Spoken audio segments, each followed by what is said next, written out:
Question number 5 solve करते हैं। Part number 2।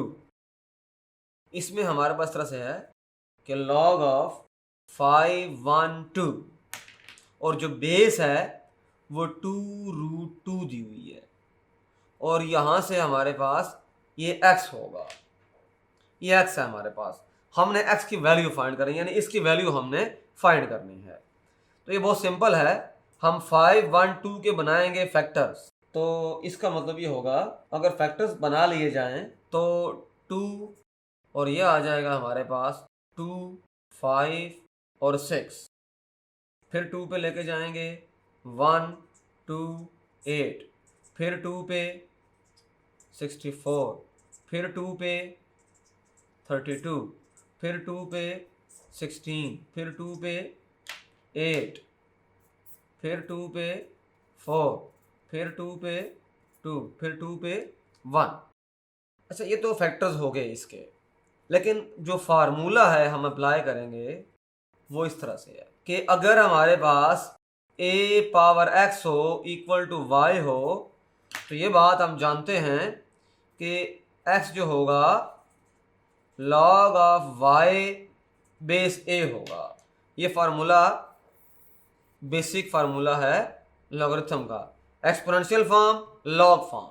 ये लॉग फॉर्म है, इसको हम लिखेंगे एक्सपोनेंशियल फॉर्म में। So from log of 512 with base 2√2 is equal to x है अगर, तो यहाँ से हम कह सकते हैं कि 2√2 की पावर x ये इक्वल होना चाहिए 512, ये 512 इक्वल होना चाहिए। तो इसका मतलब ये हुआ कि 2√2 पावर अगर x है तो यहाँ से देखें 1, 2, 3, 4, 5, 6, 7, 8 और ये 9, ये हमारे पास 2 की पावर 9 है जो हम ऑलरेडी सॉल्व कर चुके हैं। जैसे देखें हमने ये सॉल्व किया है ऑलरेडी, देखिए 2 पे डिवाइड किया था तो 2 ही था। 1, 2, 3, 4, 5, 6, 7, 8, 9, तो 2 की पावर है 9 है बेसिकली। इसका मतलब ये हुआ कि यहाँ से देखें अगर मैं सिंप्लीफाई करना चाहूँ इसको तो 2√2 जो होता है ये 2 की पावर होती है 3/2 और ऊपर पावर x है, इधर 2 पावर है 9 है। वजह ये है, वजह इसकी हमने माइंड में रखनी है।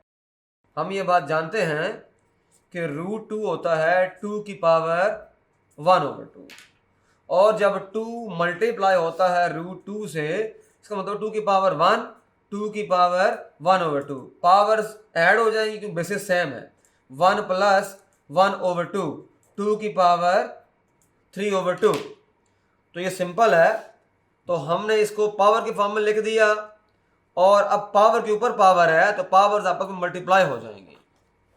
तो फिर हमारे पास क्या फॉर्म बनेगी, 2 की पावर 3x/2 और इधर है 2 की power 9।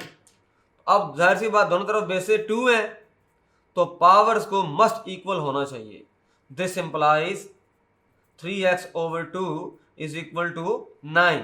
This implies 3x equal to 18। 2 वहां जाके मल्टीप्लाई हो जाएगा, अब 3 वहां जाके डिवाइड हो जाएगा तो 18 डिवाइड बाई 2।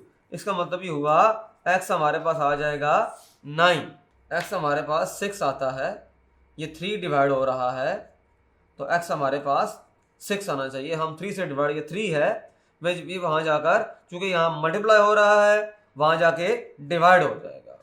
यहाँ सिंप्लीफाई किया, 2 को मल्टीप्लाई किया 9 के साथ, तो यहाँ से हम कह सकते हैं कि 9 × 2 इज इक्वल टू 18 और ये 3 था यहाँ पर, इसको वहाँ शिफ्ट किया, डिवाइड कर दिया तो हमारे पास आंसर फाइनल जो है 6 आ गया। इसका पार्ट नंबर 1 है इसी क्वेश्चन का। इसके अंदर इस तरह से है log ऑफ 1/128 बेस 2। इसको हम एक तरीके से सॉल्व कर सकते हैं जैसे हमने पिछली वीडियो में किया था, log ऑफ 2 की पावर -7/2। तो इसको हम सपोज करते हैं फॉर एग्जांपल हमारे पास ये x हो गया अब इसको वापस फॉर्म में ले जाएं तो 2 की पावर x 2 की पावर -7। हमें सवाल इस तरह गिवन था, हमने शुरू में ये लेट किया था, let equal x equal to log of 1/128 base 2, ये हमारे पास था। और हमने खुद ये कहा था कि 128 जो है 2 की पावर 7 होता है और 1/128 जो है 2 की पावर -7 होता है, इसलिए हमने लिख लिया। ये बात हमने माइंड में रखनी है। अब यहाँ से इस तरह से है कि ये चीज़ इधर यहाँ सॉल्व करेंगे, दोनों बेसिस सेम है तो पावर्स को मस्ट इक्वल होना चाहिए, तो x इक्वल टू -7 आ गया। पिछली वीडियो में हमने यही क्वेश्चन जो है वो पावर रूल लगा के सॉल्व किया था, लेकिन यहां पर हमने उसको एक्सपोनेंशियल फॉर्म में कन्वर्ट करके सॉल्व कर लिया। दोनों मेथड जो हैं अपनी जगह पे एप्रोप्रिएट मेथड हैं।